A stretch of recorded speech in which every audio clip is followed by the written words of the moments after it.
글로벌 셀러를 위한 새로운 수출 신고 체계를 만드는 것이었고요. 곧 새로운 신고 체계가 도입이 될 예정입니다.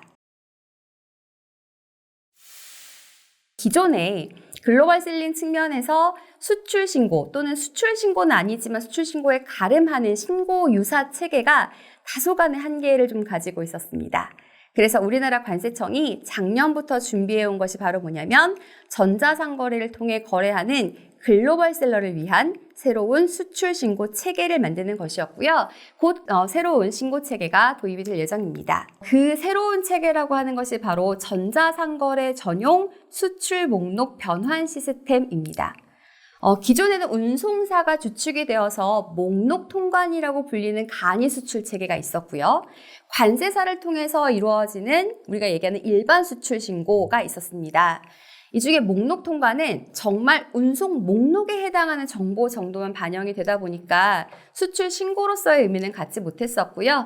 결국 목록 통관 자체로는 수출 신고로 인정되지 않아서 여러 가지 혜택이 제한이 되고 사후 절차에 불편이 따랐었습니다. 반면에 정식, 즉 일반 수입 신고는 신고 대상이 조금 복잡해서 수출자가 직접 진행하기에는 부담이 되었었고요. 그러다 보니까 운송 의뢰와 별도로 관세사에게 통관 의뢰가 이루어졌어야 하다 보니까 소규모 셀러가 직접 하시기에 실무적인 부담도 있었습니다.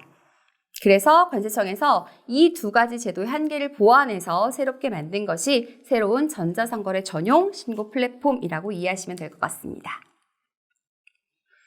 이 새로운 시스템과 기존 목록 통관의 가장 큰 차이를 꼽는다라고 하면 새로운 시스템에 의한 신고는 정식 수출 신고라고 하는 점입니다. 그러다 보니까 단순히 운송 정보를 운송사에서 알아서 하던 그 목록 통관보다는 다소 많은 내용의 신고가 되어야 하는 부분은 있지만요. 여전히 일반 신고보다는 내용이 작습니다. 그리고 정식 통관 절차를 거친 것이기 때문에 목록 통관이 할 수 없었던 각종 입증으로 활용이 될 수 있기 때문에 이 제도가 도입된다라고 하면 글로벌 셀러 입장에서 효용성은 상당히 있을 것으로 보입니다. 새로운 시스템에 의한 수출 신고가 기존 목록 통관이 가지고 있던 한계, 그리고 정식 수출 신고가 가지고 있던 그 복잡함을 동시에 개선될 수 있도록 그 절충안으로 고안이 되었기 때문에 보시는 것처럼 목록 통관이 할 수 없었던 증빙 역할을 한다.